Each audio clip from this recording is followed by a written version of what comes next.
Hey guys, what's up? Welcome back to the channel. My name is Andrew. Glad to be here today. Glad to have you guys here with me as well. It's a pleasure. And today I'm going to be talking about PSG and La Liga. So if you dare to dream, let's dream together because I dare to dream. So without further ado, let's go. Let's get into it, guys. All right. So the first thing I'm going to address is the Champions League, right? Let's break that down. Many people think that Barcelona won't get past PSG, and all they talk about is Kylian Mbappe, blah, blah, blah. Okay, sure.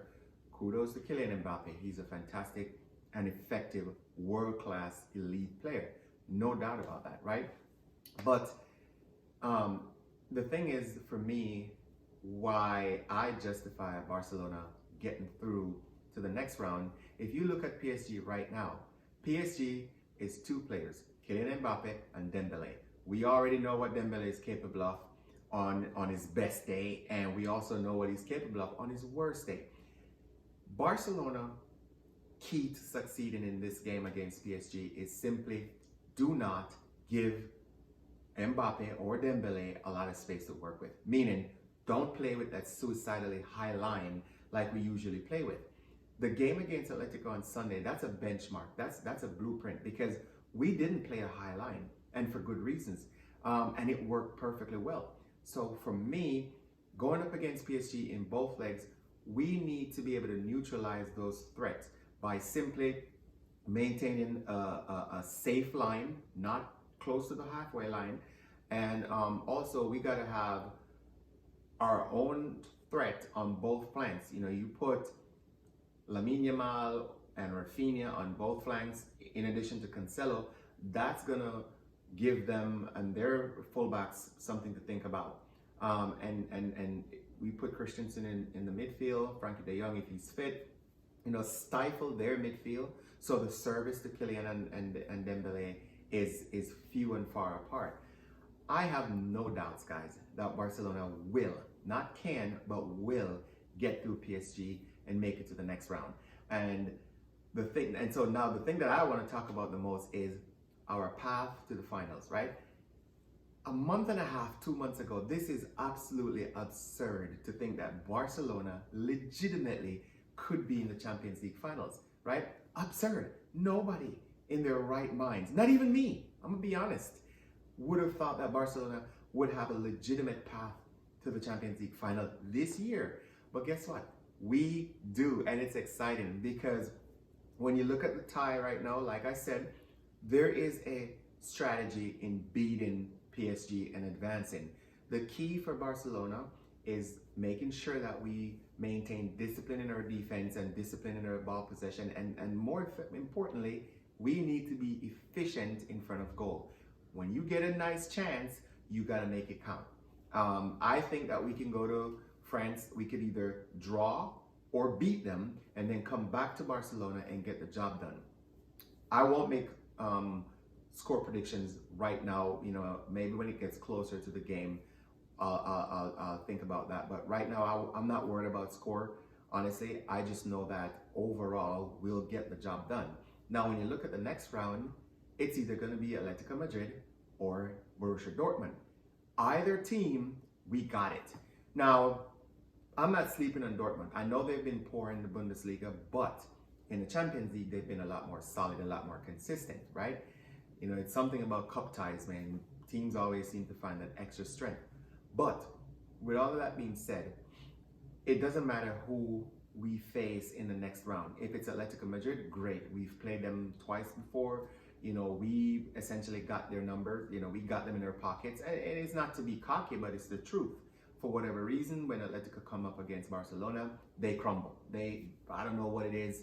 It doesn't matter, but we seem to have them. So, and I do believe that over two legs, we definitely got them. Even if they managed to beat us by a goal in the Calderon, I know for a fact that we'll take it back home and get the job done. So if it's Atletico Madrid, we got it. If it's Borussia Dortmund, I know that tie, especially in Germany, will be tough as well, but we got it regardless. So when you look at it like that, guys, that is basically a guaranteed path to the finals. If you look at what we've been doing, to include the Napoli game, especially the second leg, we've been getting by with a bare bones limited team. I mean, you're talking about a starting lineup with two 17-year-old kids, a 16-year-old coming off the bench. It's ridiculous. And, going up against formidable opponents. So I do think that with the firepower that we have in our team, and, if we're able to recover some players before the first leg or by the second leg of the PSG game, we definitely have a very good chance of progressing. And I do say we will progress all the way to the finals. I like a good fairy tale, so-called Cinderella story. Some might say it possibly could be an El Clasico final. Nah, that's boring. I don't want no El Clasico final. Furthermore, I do think that Man City will take care of business against Madrid. However, I see this being a Barcelona-Man City final. I really do see it being a Barca-Man City final. Now, there's a lot that can happen on the other side of the bracket. Arsenal and Man City could face off in the semifinals, and Arsenal could beat them over two legs. You never know. It's football. However, I see a Barcelona-Manchester City final.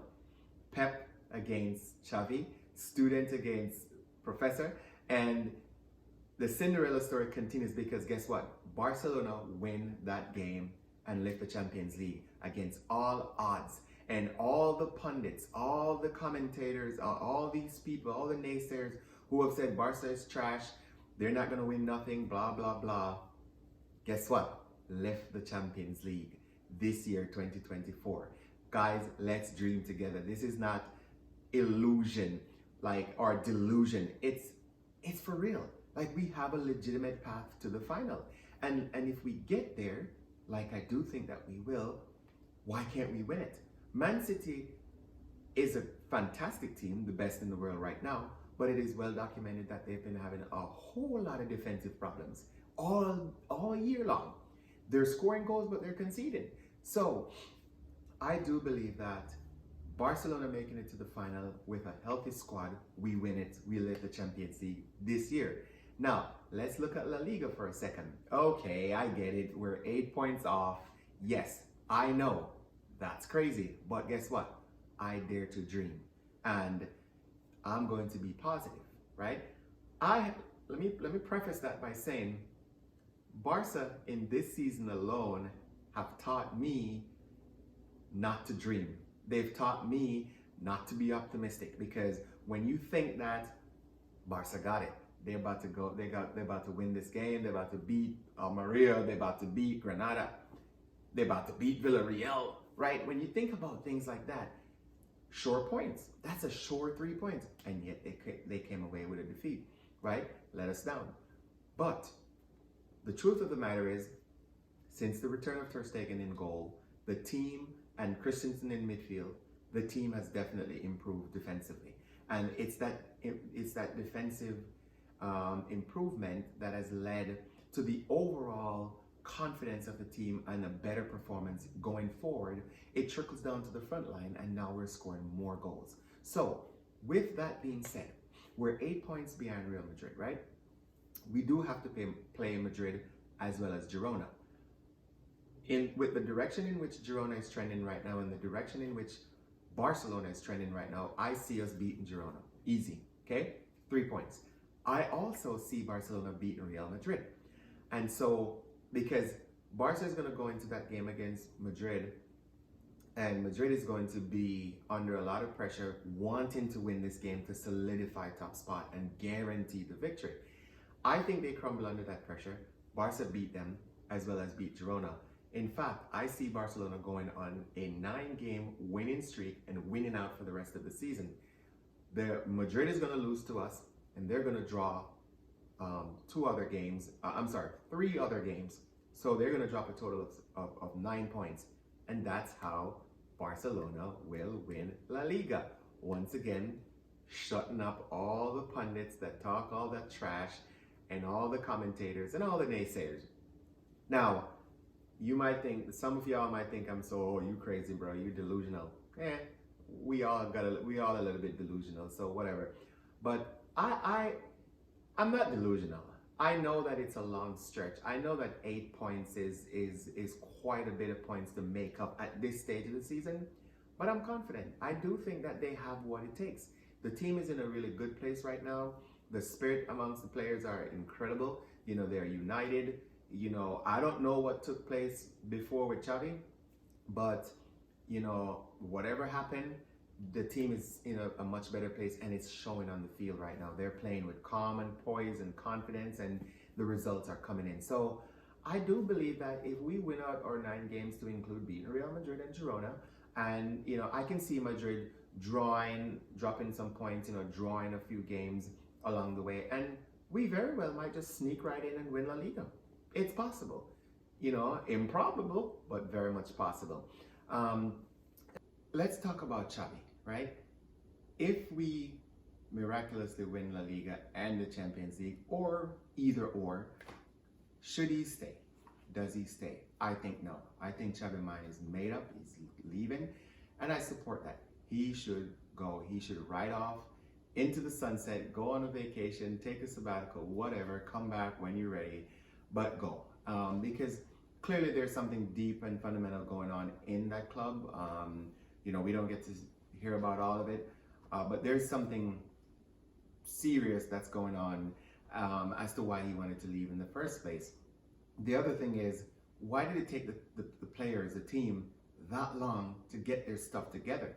I mean, the game against Villarreal and Granada, if we end up losing La Liga, those are the 2 games in this calendar year that would have cost us La Liga. We needed to win both of those games. Had we won, we would have gained what, 5 points, right? Meaning we would only be 3 points behind Real Madrid right now. And if we do beat Madrid, then we would be level on points.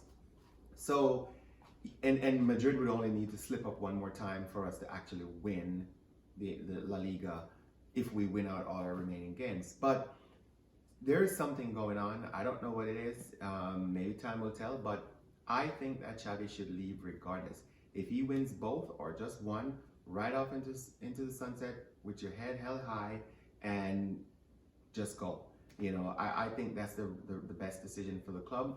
Bring in a new manager, somebody that is more established, somebody that is going to come in and be really stern and just lead the right way. You know, not to say Xavi isn't doing a fantastic job, but I think the players, maybe because of his age, I don't know, I feel like some of the players kind of like, you know, look at him like their peer and equal, and maybe doesn't give him that respect that he deserves. I don't know, it appears that way, but I think that somebody like Hansi Flick, you know, someone that is established who comes in, they'll be able to come in and get the best out of every single one of those players, and who can't perform, they can leave too.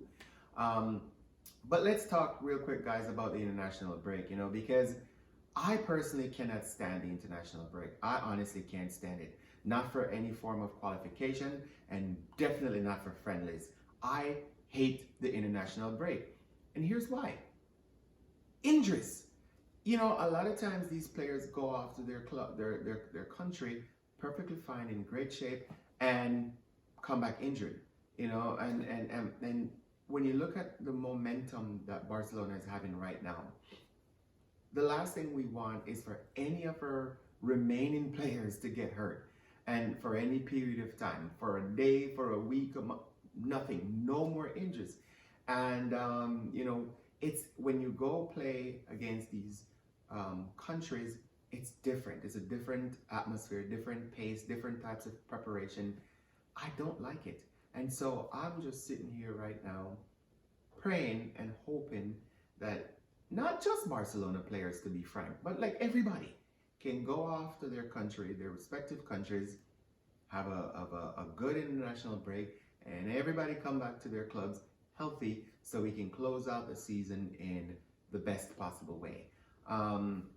You know, I'm glad that we won prior to leaving, but we are on a nice, good path and trajectory, and we have momentum, and I just hate the fact that the international break has to break that.